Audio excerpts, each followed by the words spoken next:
Hi guys.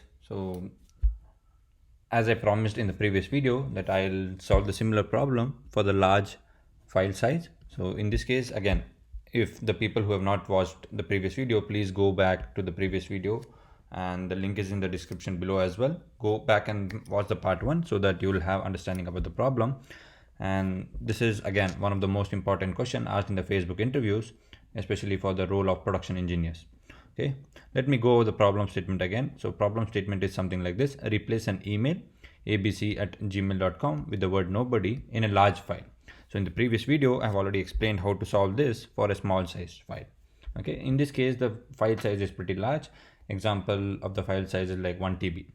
So the key things you need to remember here is when the file size is too large, you can't read all the data at once because your RAM won't have enough free memory to load all the data at once. This file is saved somewhere in your disk and your RAM has limited free memory. So if you want to read a complete 1 TB file, it's not possible. So one thing here you need to remember is you need to break the reading into chunks. So basically the first step in my logic is reading chunks, right?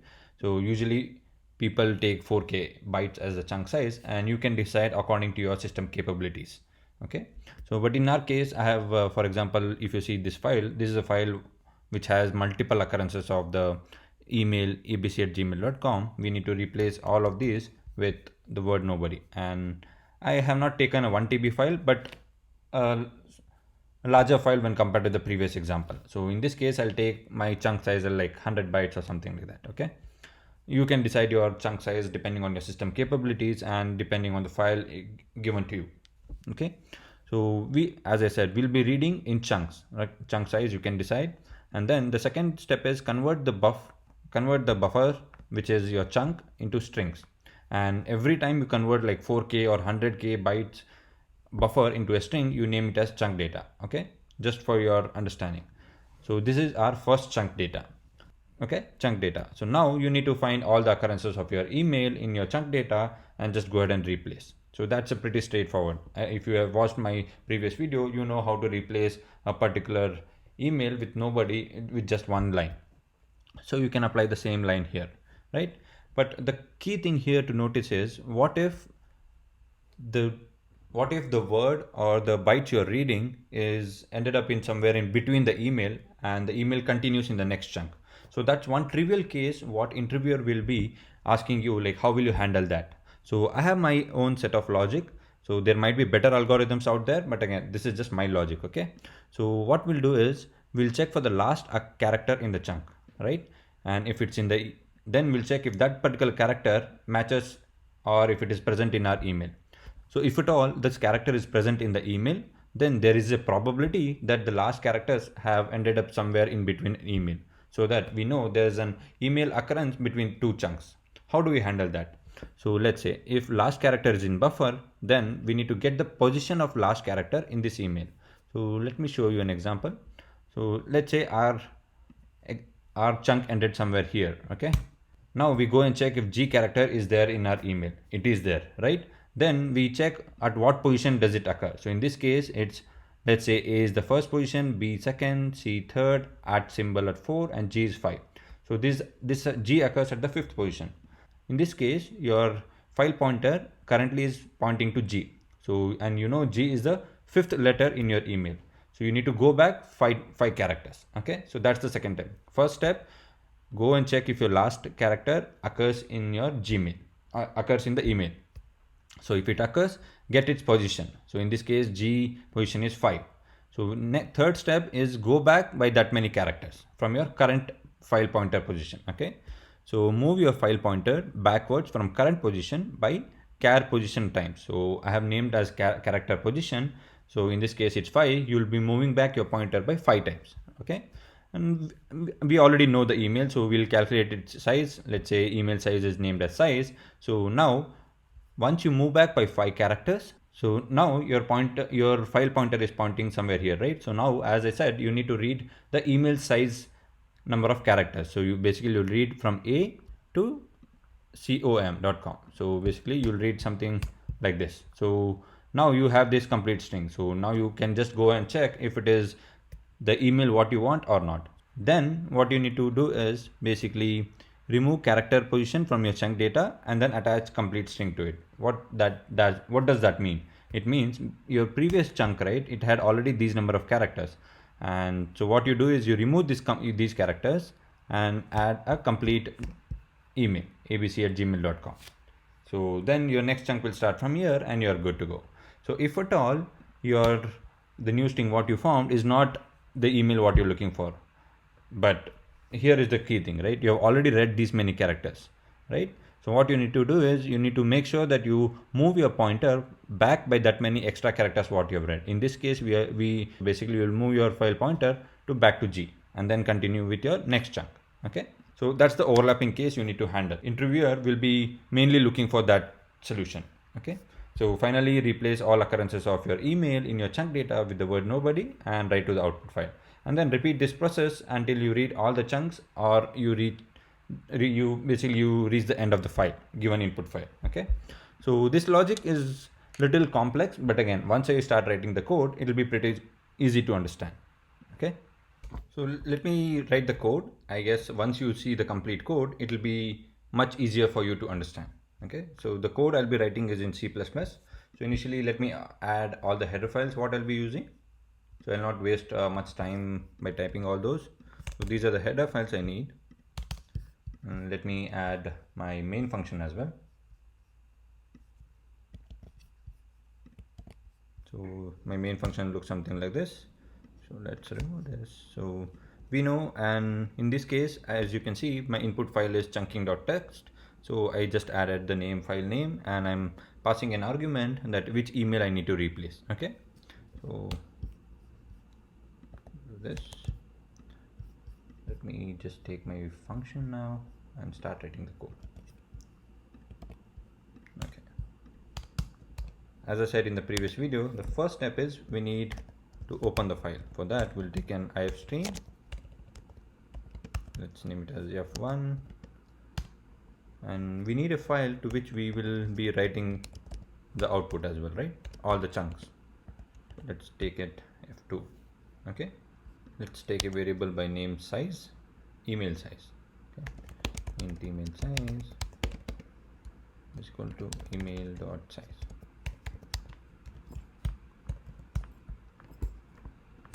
Next step is to open the input file. Open, and we had our file name. We'll be opening it in binary mode here.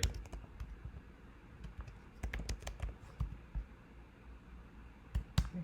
As I said in the previous video, always you need to make sure that you do the error checking for the files. If at all it's not opened properly, then you need to display an error message, something like this: error reading file, okay, or error opening file.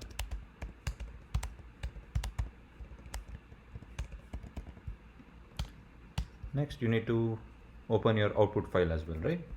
For that, we'll do similar stuff. f2.open. Let's name it as new.txt. And this we need to open in out mode. Again, a similar error check for this.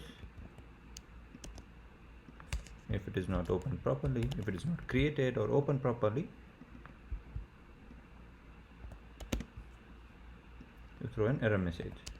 Okay, so, yeah.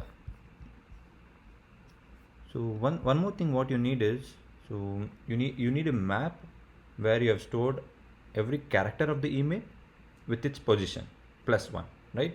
So when you're checking for if there's an email occurrence between two chunks, you take the last character and you go and fetch its position in the email, right? So for that, we'll maintain unordered map.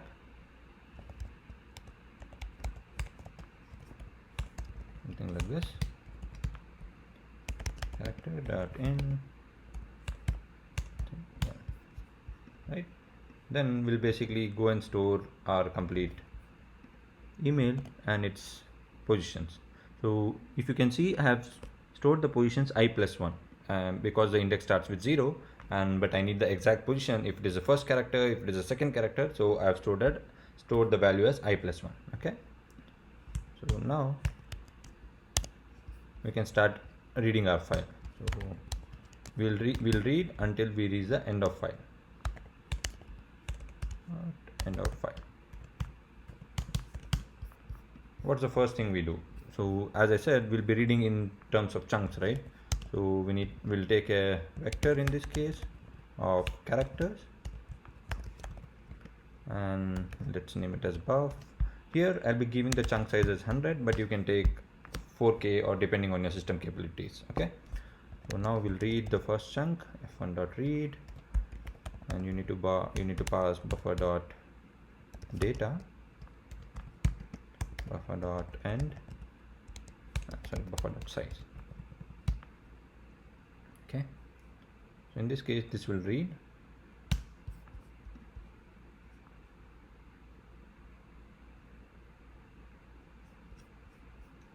Now we need to convert this into string. So let's take our chunk data string and write a small for loop to quickly convert this to string. Okay, so basically we'll take every character and append to a string. So this will become your chunk string. Okay, now we need to get the last character. So basically chunk data dot size -1, the last character. So now you've got the last character. You need to go and check if this occurs in your map, right? So if at all this occurs, then you need to go and check if the last character is in your map. Basically you need to check if your last character is one of the characters in your email, right? If it is, then the first thing what you need to do is you need to get the position. Let's say in char position, a particular character position, and in this case it will be something like this. Okay, so now we need to move back by those many characters, right? So now you know at which position does this character occur in your email, and you need to move back your file pointer from your current position by that many characters. So basically you'll do file1.seekg and minus of char position, file1 from your current position.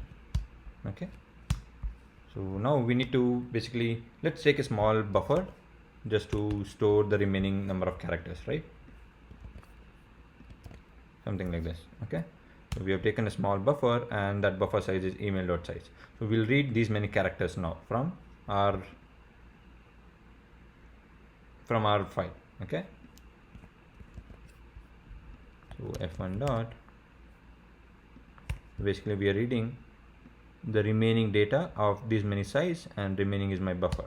So once I read, I'll take a new string, let's say string, and convert my new buffer into a string, and then I can check if this string is the email what I am looking for.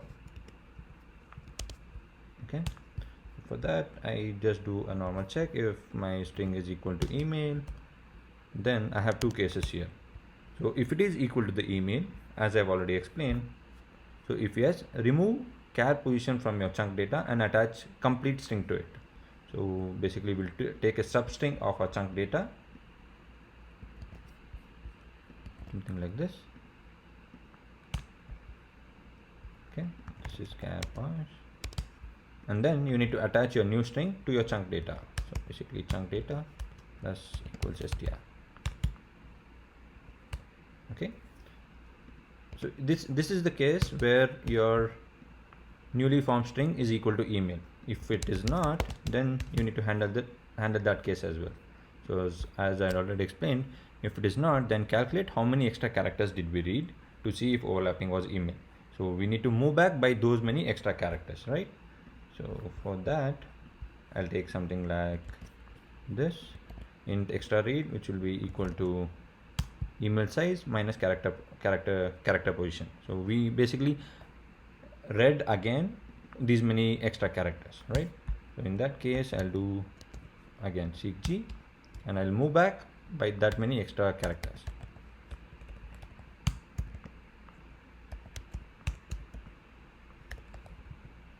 From your current position. Okay, so now the remaining part is pretty simple. So now you know you have completed your chunk as well as overlapping occurrence case. So now you need to basically go and find the email and all the occurrences of the email in your chunk data and replace those. Okay, basically you first time you'll go and get your position of that particular email in your chunk data, and then you need to go and replace that until, so this will give you the first occurrence. You need to find all the occurrences, and you, for every occurrence you need to make sure that you go and replace it with the keyword nobody. So basically I have got the first position of the first occurrence, and I do a replace from that particular position for these many characters with the new string. Okay, and after that again I need to do the same thing to get the next occurrence. So this position will be equal to the first character of the second occurrence in your file. So the first time we read it here, we replace, and then we do it here. So after this loop, for that particular chunk, we would have replaced all the emails with the keyword nobody. So we can go ahead and write this to our file. So our file was F2. So basically we'll go and write the chunk data. Okay.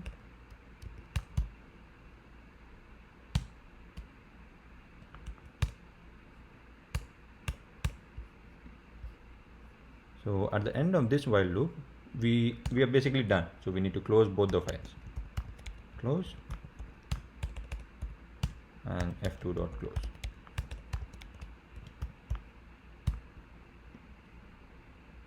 We need a return statement here. Yeah. So basically this is the algorithm. Let me go over it once again.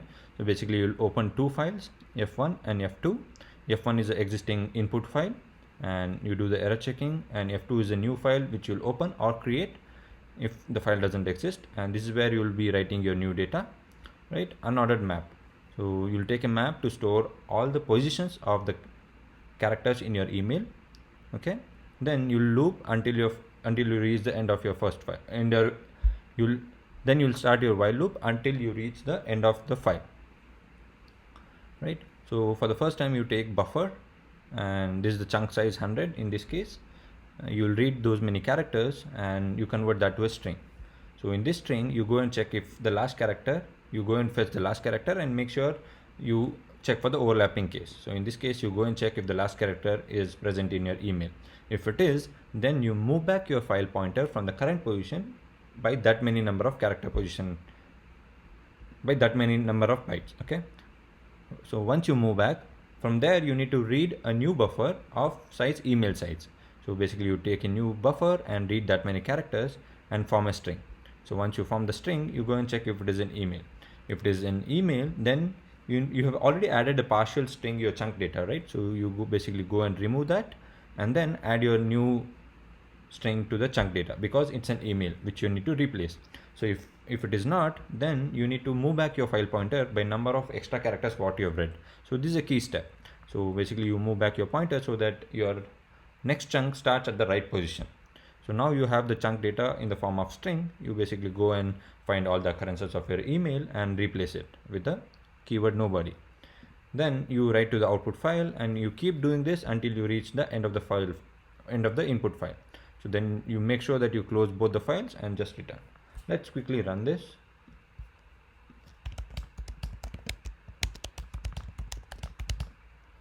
Okay. If you see, this file has number of occurrences, so many occurrences, almost like 71 or so occurrences of abc@gmail.com. Let me run this file. Okay. So once I run this file, our new file name should be new.txt. If you see, this file has been generated, and if you see, we don't have any occurrences of abc@gmail.com, but okay, let me split the screen and show you. Okay, so in this case, if you see, we had abc occurrence here, and we have replaced that with nobody. Again abc here, nobody. We had this email with attached as 1, so we basically replace the email with nobody with attached 1. So we don't change the existing data except the email what we need to replace. Okay, so even in this case, right, there's an email here which you replace with nobody. So basically if you see, we have 71 occurrences of nobody, And even this case, if you see abc@gmail.com, we have 71 occurrences of those. So basically we have converted everything to nobody, right? And this is being done in form of chunks. We are not reading the complete thing at once. Okay, so this is how you solve this problem. Let me it's a bit lengthy problem, but again, if you just give a closer look, it's a pretty few simple steps. And yeah, do like, share and subscribe. And if you want me to solve any other particular problems, please do let me know in the comment section below. And if you want to connect with me via Instagram. I'll put the link in the description below. Until next time, keep learning every day. Bye bye. Thank you.